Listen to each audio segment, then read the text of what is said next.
What would you do if the person who controlled your career, your reputation, your entire professional future made unwanted advances toward you and you said no? What would you do if that rejection turned into revenge, so calculated and vicious that within weeks you went from a rising star at your company to being fired, blacklisted, and labeled a sexual predator? What if everything you'd worked for, your education, your experience, your reputation, was destroyed by lies told by someone powerful enough that everyone believed him over you? And what if you had to choose between accepting that destruction quietly or fighting back against someone with all the power while you had none? My name is Maya Patel. I'm 28 years old, and 2 years ago, I was a senior marketing manager at one of the fastest growing tech companies in San Francisco, making six figures, managing a team of 12 people, being groomed for a director position. I had everything I'd worked toward since graduating from Berkeley 6 years earlier. I was successful, respected, on track for an incredible career. Then my boss, the chief marketing officer of the company, a 42-year-old married man named David Richardson, decided he wanted me. And when I made it clear I wasn't interested, he made it his mission to destroy me so thoroughly that I'd never work in tech again. This is the story of how I went from corner office to unemployment in 3 weeks, how false accusations of sexual harassment followed me everywhere I tried to rebuild, how I lost everything I'd worked for because I refused to sleep with my boss, and how I clawed my way back from total career destruction to prove that the truth matters even when everyone believes the lies. This is about power, manipulation, institutional failure, and the reality that saying no to the wrong person can cost you everything. But it's also about resilience, strategy, and refusing to let someone else's evil win. Let me take you back to the beginning, to the moment when everything was still perfect and I had no idea my world was about to implode. It was March 2022, and I'd just been promoted to senior marketing manager at TechVision, a software company that had gone from startup to major player in just 5 years. I'd been there for 3 years, worked my way up from marketing coordinator to manager to senior manager, earned every promotion through results and dedication. I loved my job, loved my team, loved the fast-paced environment and the feeling that we were building something important. David Richardson had been my boss for about 8 months at that point, hired as CMO from a larger tech company to help scale our marketing as we grew. He was impressive on paper: Stanford MBA, 20 years of marketing experience at major companies, a track record of successful campaigns and team building. In person, he was charismatic, articulate, the kind of leader who inspired confidence and got results. He was also married with 2 kids, lived in a beautiful house in Palo Alto, and seemed like a devoted family man based on the photos in his office. Our working relationship had been professional and productive. He gave me increasing responsibility, praised my work publicly, advocated for my promotion, and made me feel like I had a real future at the company. I was grateful to have a boss who recognized my abilities and gave me opportunities to grow. I trusted him professionally and respected his leadership. The first hint that something was wrong came in early March during a business trip to New York for a marketing conference. The company sent 5 of us: David, me, 2 other managers, and our VP of sales. We attended sessions during the day, had dinner with clients in the evening, normal business travel. On the second night, after a client dinner where everyone had been drinking wine, the group started breaking up around 10 p.m. I said goodnight and headed back to my hotel room, exhausted from 2 long days of networking and presentations. About 30 minutes later, there was a knock on my door. I assumed it was one of my colleagues needing something work-related. I opened it to find David standing there, clearly drunk, with a bottle of wine and 2 glasses. "Hey Maya, thought we could have a nightcap and talk about your future at the company," he said, already pushing past me into the room. Every alarm bell in my body went off. This wasn't a professional conversation. This was a drunk, married man in my hotel room late at night with alcohol. I stood by the open door, making it clear he needed to leave. "David, I'm really tired. If there's something work-related we need to discuss, we can talk tomorrow." "Come on, don't be like that. I've been wanting to talk to you privately." You're special, Maya. Talented, beautiful, going places. I want to help you get there. He set the wine down on the desk and moved closer to me. I think we could have a really special partnership, professional and personal. My stomach dropped. This couldn't be happening. My married boss was propositioning me in my hotel room. David, I think there's been a misunderstanding. I'm not interested in anything beyond our professional relationship. I think you should go back to your room and sleep this off. His expression changed, the friendly facade cracking slightly. You're being very naive, Maya. You think you got where you are just on merit? I've been protecting you, promoting you, giving you opportunities. The least you could do is show some appreciation. I appreciate the professional opportunities, but that's all this is, professional. Please leave. He stared at me for a long moment, and I saw something dark flash across his face. Then he smiled, but it didn't reach his eyes. Fine, have it your way, but you're making a mistake. I could have made your career. Now you're going to find out what happens when you reject me. He left, and I locked the door behind him, shaking. I didn't sleep that night, just sat up replaying the conversation, trying to figure out what to do. He was my boss. He had power over my career. He just implied that rejecting him would have consequences. But what were my options? Report him to HR and risk being labeled a troublemaker? Quit a job I loved because my boss was a creep? Pretend it didn't happen and hope he'd drop it? I decided to wait and see how he acted when we got back to San Francisco. Maybe it was just the alcohol. Maybe he'd be embarrassed and it would never happen again. Maybe I could just avoid being alone with him and everything would be fine. I was so naive. Back at the office, David was different toward me. Cold, critical, distant. Where he'd previously praised my work, now he found fault with everything. Projects I'd led successfully for months were suddenly not meeting his standards. Ideas I pitched in meetings were dismissed or given to other managers to execute.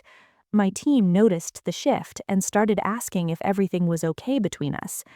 I tried to have a professional conversation with him about it, asked if there was an issue with my performance, if there was something I needed to improve. He looked at me with that same cold smile from the hotel room. Your performance has been declining, Maya. I think you've gotten complacent. Maybe the senior manager role is too much responsibility for you.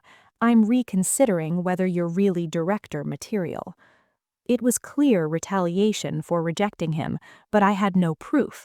It was his word against mine about what happened in New York, and he could claim he was just giving honest feedback about my work.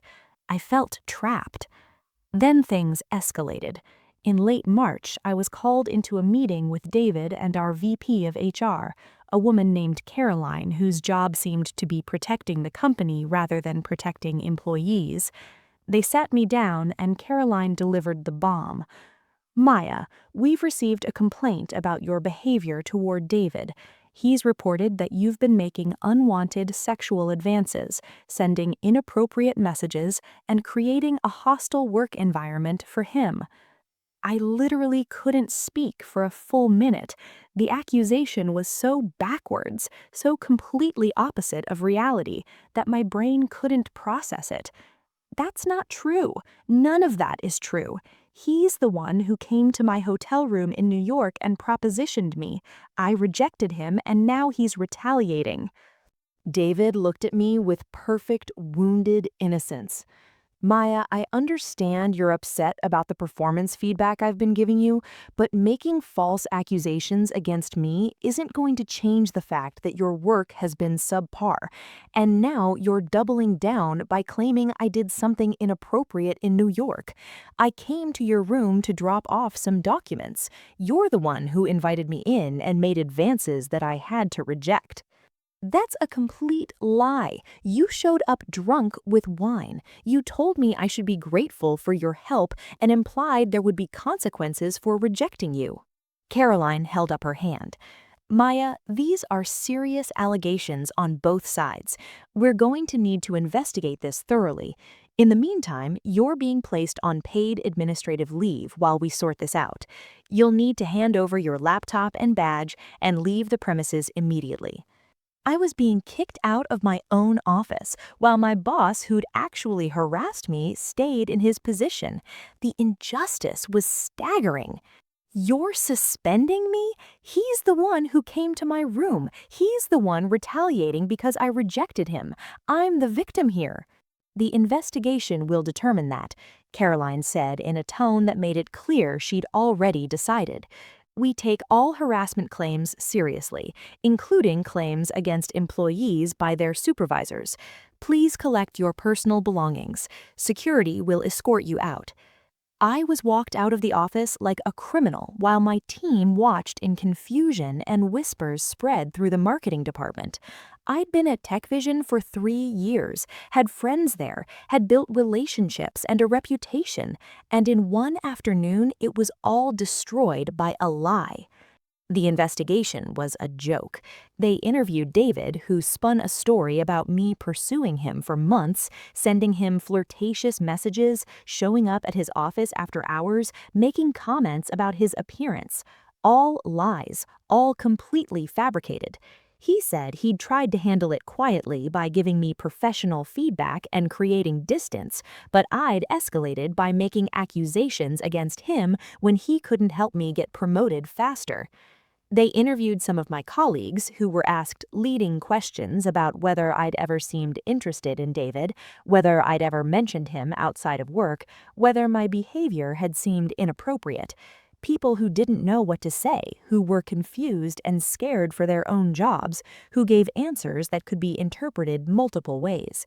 They never asked for my phone records to prove I hadn't sent inappropriate messages, never asked hotel security for footage from the New York trip, never did any actual investigation that might contradict David's narrative. They were protecting him, not finding truth. After 2 weeks of investigation, I was called back in. Caroline delivered the verdict with the same corporate neutrality she'd shown throughout. We've completed our investigation and found credible evidence that you engaged in inappropriate conduct toward a superior. We're terminating your employment effective immediately. You'll receive 2 weeks severance and your final paycheck. You'll be required to sign an NDA as part of your separation agreement. An NDA, so I can't talk about what actually happened, so he gets away with harassing me and framing me? The NDA is standard for all separations. If you don't sign it, you won't receive your severance pay.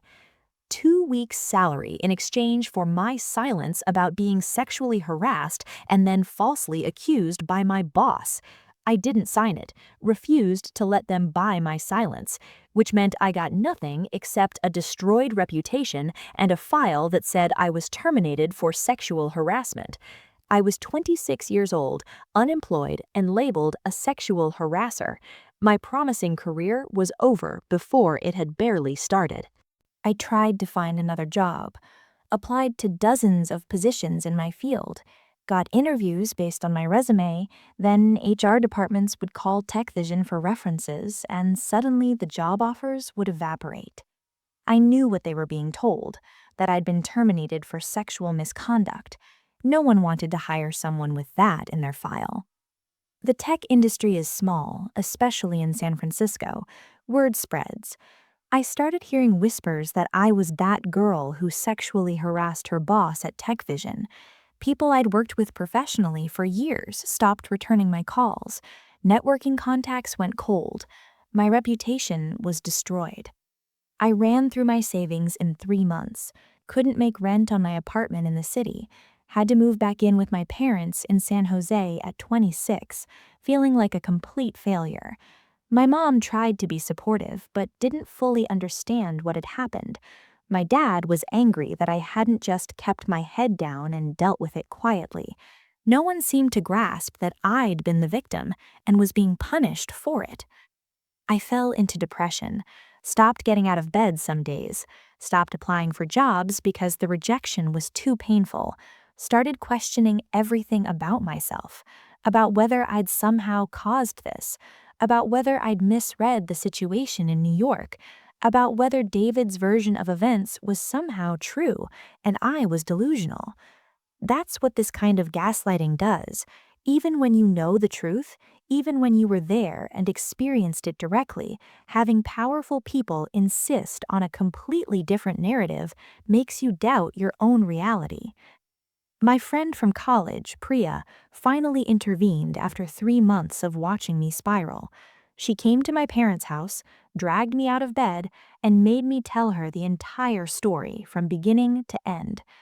Maya, you were sexually harassed and then retaliated against when you rejected him. That's textbook predatory boss behavior. And now he's destroyed your career to protect himself. You can't just accept this. What am I supposed to do? I don't have money for a lawyer.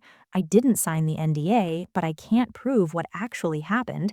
It's his word against mine, and he's the CMO of a successful company, while I'm unemployed and living with my parents. No one will believe me. Then you make them believe you.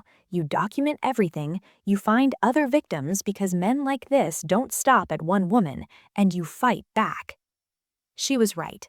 Men like David didn't suddenly become predatory bosses at 42.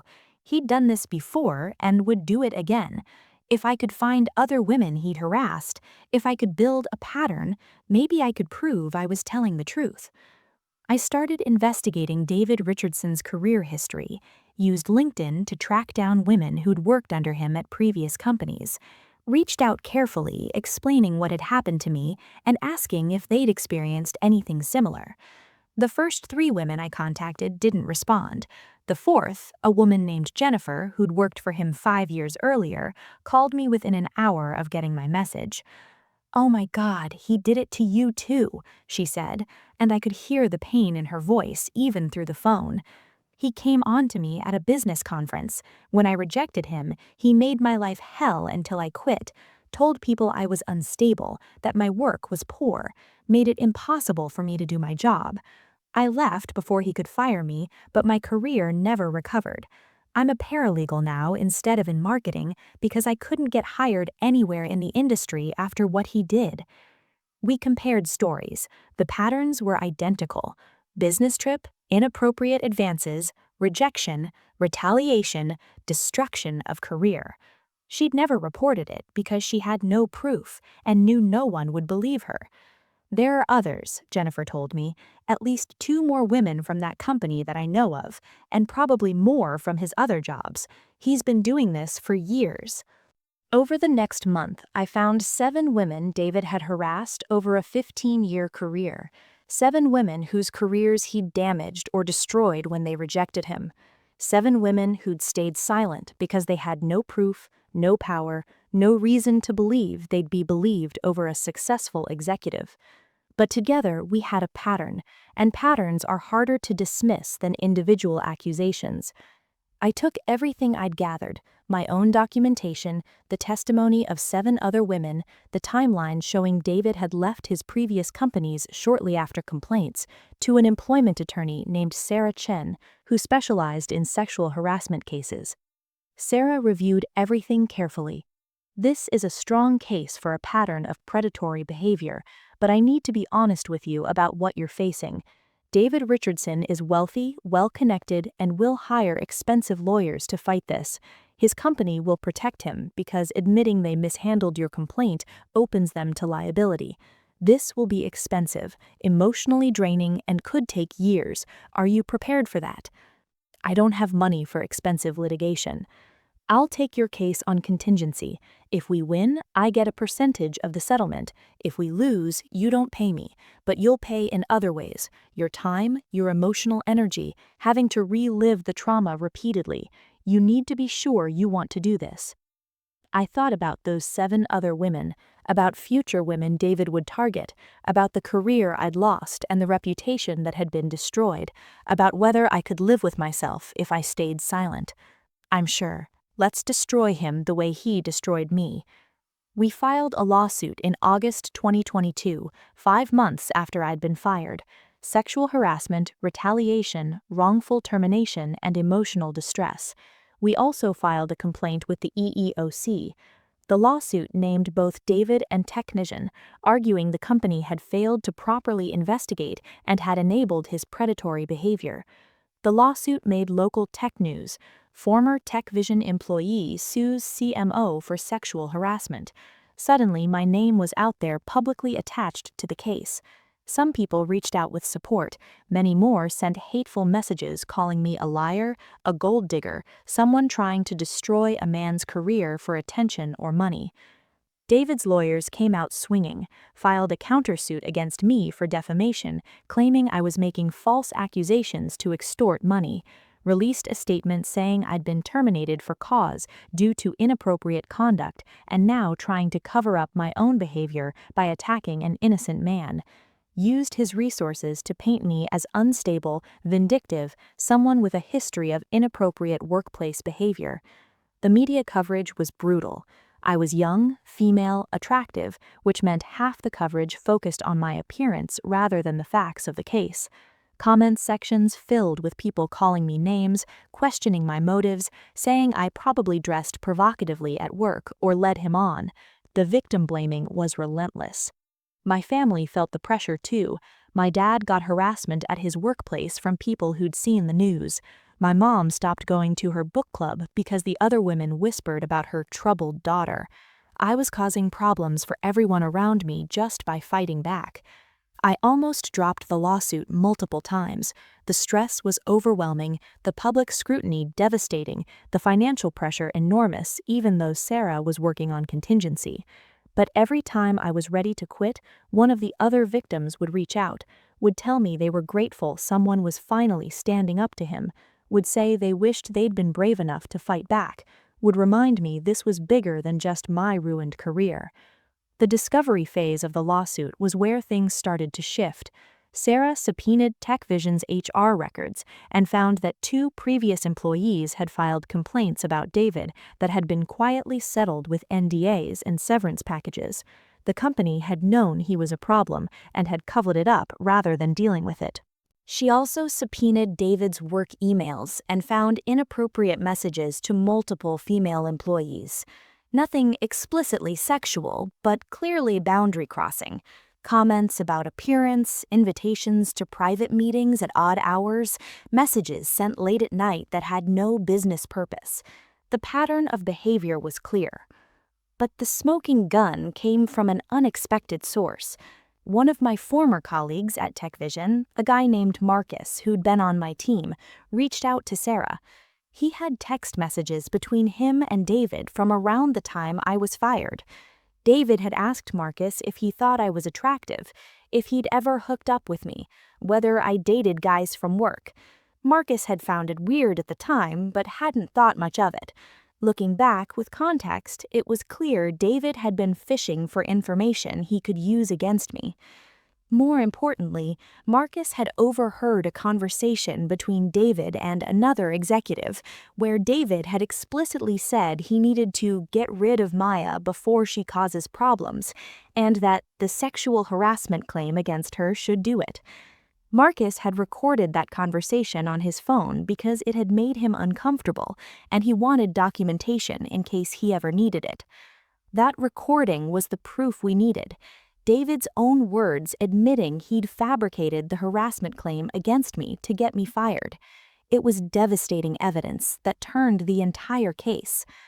Sarah filed an amended complaint, adding the recording to our evidence. David's lawyers tried to get it excluded, claiming it was illegally obtained, but California is a one-party consent state for recordings. Marcus had been party to the conversation, so the recording was legal. The media narrative shifted. New evidence suggests TechVision's CMO fabricated harassment claims. Other women started coming forward publicly, adding their voices to the lawsuit. David's reputation started crumbling the way mine had a year earlier. TechVision's board finally took action.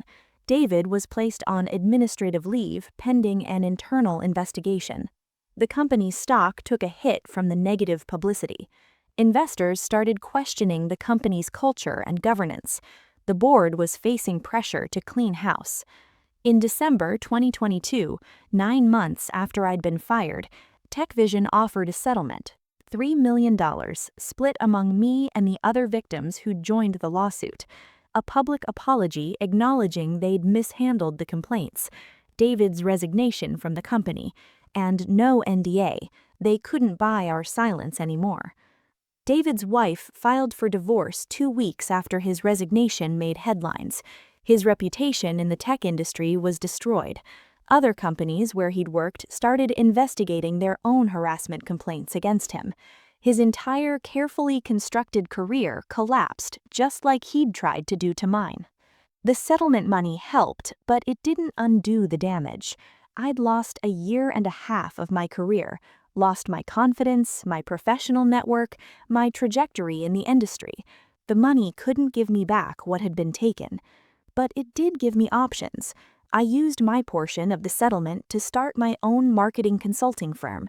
If no one would hire me because of the stigma, I'd work for myself.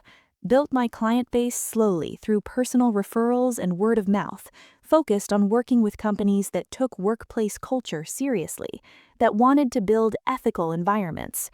I also became an advocate for other workplace harassment victims, started speaking publicly about my experience, about what it takes to fight back against powerful predators, about the institutional failures that enable abusers, helped other women navigate HR complaints and legal action, turned my trauma into purpose. 2 years later, I'm doing okay. My consulting firm is profitable and growing. I have clients who value my work and respect me professionally. I'm rebuilding my reputation one project at a time. I'm in therapy dealing with the PTSD from the whole experience. I'm dating someone who knows the full story and supports me anyway. David Richardson is persona non grata in the tech industry. His career is over. His marriage is over. His reputation is ruined. He's facing multiple lawsuits from other victims. Everything he built over 20 years collapsed in less than a year. People ask me if I feel vindicated. The answer is complicated. I'm glad he faced consequences, glad other women are protected from him, glad the truth came out. But vindication doesn't undo what happened to me, doesn't give me back the year I spent unemployed and depressed, doesn't erase the public humiliation or the damage to my career. What I feel mostly is tired. Tired of having to prove I was telling the truth. Tired of being defined by what happened to me rather than by my actual work and abilities. Tired of the knowing looks I get when people recognize my name from the news coverage. Tired of having to be strong and inspiring when sometimes I just want to be angry about what was taken from me. But I also feel proud. Proud that I fought back when it would have been easier to stay quiet. Proud that I helped stop a predator who'd been hurting women for years. Proud that I didn't let him win, even when he had all the power and I had none. The Me Too movement made it easier for people to believe me than it would have been 5 years earlier, but it's still hard to come forward, still risky to accuse someone powerful, still likely that you'll be punished for speaking truth. The system isn't designed to protect victims. It's designed to protect institutions and powerful people. I learned that saying no to sexual harassment means you might lose everything: your job, your reputation, your sense of safety. The consequences of rejecting powerful men can be devastating and immediate. And even if you eventually prove you were telling the truth, the damage is already done. But I also learned that you can survive it, that you can rebuild, that you can turn being destroyed into fuel for fighting back, that you can refuse to be silenced, even when silence would be safer. To other women dealing with workplace harassment, document everything. Save every email, every text, every interaction. Record conversations if your state allows it. Tell people what's happening. Don't suffer in silence. Find other victims, because predators rarely have just one.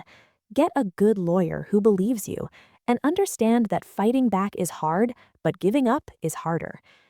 To the men reading this who've done similar things or know people who have, understand that your actions have consequences. The women you harass, the careers you destroy, the lies you tell, they will catch up to you eventually. The power you have now won't protect you forever. and when you fall, you'll deserve everything that happens. David Richardson thought he could harass me, retaliate when I rejected him, frame me for the very thing he'd done, and destroy my career to protect himself. He thought his position and power meant he was untouchable. He thought wrong. And now he's the one who lost everything, while I'm rebuilding, stronger and more determined than before. That's the real story. Not about being a victim, but about refusing to stay one. About fighting back, even when the odds are impossible. About making powerful people face consequences for their actions. I rejected my boss's sexual advances, and he tried to destroy me for it. But in the end, I destroyed him instead, and I'm not sorry.